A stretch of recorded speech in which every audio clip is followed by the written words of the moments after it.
Next question coming through your blog. Irit writes, "Hello, Rav. Yesterday you wrote on one of the posts on your blog that it's forbidden to tell lies to children. Each detail has to be realistic and essential and not to tell them fairy tales." Irit is asking, isn't the child supposed to develop imagination? Is imagination not something needed? Then how can you prepare for it correctly? Okay, you need the imagination, but the imagination for the right things, and not the imaginations that we say in which kids simply fall into different lies and fear and different such things that as if exist in our world. We teach them that earth and the moon and the sky speak between them, and the plants and the birds and flowers speak amongst them. Animals, there's nothing to say whatsoever. Everyone's glad, everyone's happy. I can talk to a bear, and the sheep can talk to a giraffe, and whatever you want.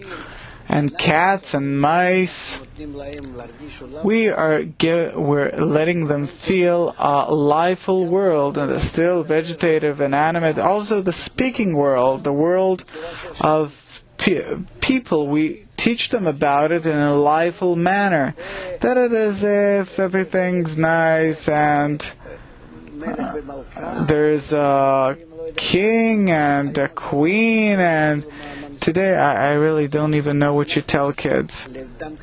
We need to explain to a small person a small world, to a grown-up person, to explain about a grown-up world, but not something deviated. Now, when he talked about it, I just remembered that there was this show with this animal that was nice and was lived in this neighborhood, and it was nice. Is it okay or not okay? It's not okay. What's not okay about it? Because there is no such animal that lives in a neighborhood and walks around and has friends. I'm talking about, well, the example is actually about Sesame Street. We're talking about the porcupine. Because you stay alive with this depiction of a porcupine that can walk around in your neighborhood, and you think you don't have that idea in your head, but you do, and accordingly you look at life. Today, too, you envision, depict, and ask, where is that porcupine walking around the neighborhood? I don't live with that. You do. You can believe me or not. You were included with all the images, with all the depictions, with all the movies, with all the books you read, and that is your spiritual world, your spiritual inner world. Spiritual, I mean the mental world of this corporeal world. And turns out that subconsciously you make false calculations, unrealistic calculations. You have no measurement for it. This porcupine, I don't exactly remember what was going on there, but I remember he went through different experiences, and I think that whoever wrote this series, he had an idea through that image to teach me some moral. So how will I teach my children? I don't watch Sesame Street any longer, but if I want to teach my kids morals, give them right depictions of our world. Why do you have to give them such images that among animals there is a nice behavior and among people there isn't? That's what you want to tell a child? No, it puts some... it's interesting to see almost all the fairy tales. I think it's animals where this symbolizes that, this symbolizes this, interactions with animals. It's a different cultural world. And you negate it? Yes, I do. Why? I say that all these unrealistic things they leave in a child, in his soul, in his mind, the pictures he lives with, and even though he becomes a grown-up, he thinks that they exist to a certain extent in life. I'm telling you seriously. Is there any expression to these falseful understandings? You say that it is carved in the child's soul, all these unrealistic understandings. Do you see expression in people's behavior? I see it in behavior of people and animals, that people sometimes think that animals really will behave to them in return like in a fairy tale. What does that mean? Yeah? They think that it's possible to play with a bear and that you can speak to a lion and so on. You have to be not normal. No, I'm telling you seriously, that's what happens. Such things happen. That's okay. I'm saying that anything that is not a part of our reality, it's forbidden to give to kids, because kids think that it does exist in reality, and that which is engraved in a kid's mind, it stays for life. And even though you think that later on he doesn't take it into consideration, these people do take these images and figures into consideration even when they're grown-ups, and this makes a person mistake in different things in our world. Then why were we given an imagination? This comes from a very ancient culture where people from thousands of years ago did think that there are such powers in nature. What powers? Divine forces in animals and the sun and the moon and trees and rocks and different things.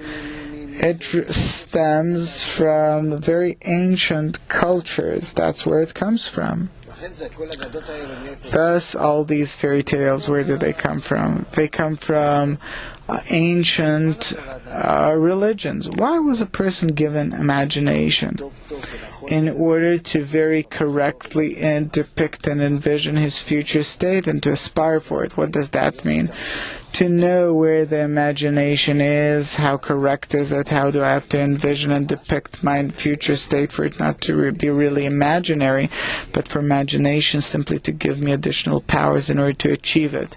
That is the right kind of imagination. It's impossible to go without an imagination. We won't develop. We'll be like animals.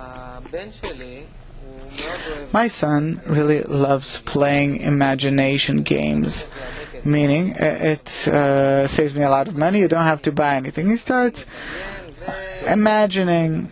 Very well, bring him here. We'll start using him for him to create different games for us. Yes, I also encourage him to develop games. Now, I want to understand this thing because it's kind of confusing. I don't understand. Is it good? Isn't it? Is it correct or not? Envisioning a certain situation, possibly with people, possibly with different animals. Let's say he likes dinosaurs. He has a book with dinosaurs from back then, different kinds, species, and he makes a kind of a combination of something which is unrealistic. You do like Chuck, and then the dinosaur, it turns into a cart, you can cross the ocean, again that cart turns into a dinosaur. Different unrealistic things that don't exist in life, but he creates for himself, all in all, an imaginary adventure, and it brings him pleasure. What's the difference between what you told me up till now, which are better things for development, or is that good or not good? What is your opinion? That he imagines himself, that's not a big problem. May imagine different things, even if they're unrealistic. But that you tell him, no, it's... or from the book, he gets these things as a fact. No, it's all in his mind. Not from a book, not from anything. So let's say me and you, we start playing up and we create a certain situation. And then the adventure unfolds. Good, not good. How should I ascribe to it as a father? Up to a certain limit. What's the limit? Till you start lying to each other. Kids. Where each one wants to give the other his imagination as truth. Very profound things, very non-simple, I'm telling you seriously. I even remember from my childhood about different things I was told both by grown-ups, by my friends, and I accepted it as truth. And to this day I remember them, and they live in me in a certain form that it might happen. I understand myself, I know myself, I control myself, I know my soul, and nonetheless I also see in my inner psychology how immersed it is in my memory, and how it gives the memory this as a fact. You said that if I give you my imagination as a fact, that's not good. If I imagine myself, that's okay, but if I dictate, I introduce to you an imagination of mine, I force it on you, I as if invade. There are many things about this. I think that we have to take education from ancient times. The education they had back in Judaism throughout the generations, there were not such things. Barely. Kids were taught more realistic things. Barely. These fables that they were taught, these were moral fables, and not those of the Terminator and Harry Potter and things that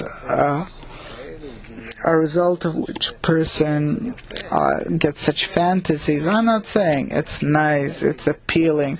I used to watch it myself, part of that. I watched a Harry Potter movie. But it's truly a great deviation. We'll come to that. Maybe today we're talking about these things and it's kind of early, till a person understands that he has harm as a result, and you tell him that it's not worthwhile doing, it's not good, then he accepts it very suspiciously, and he thinks that you're conning him. It's very important for me as a father to know whether it's good or not. I don't want to give my kid good things, and I do want to give him good things. So I advise you, again, the principle is simple. To a grown-up, open the big world and teach to the children, to give them a small world, and to teach them about a more limited world, but a real, true world.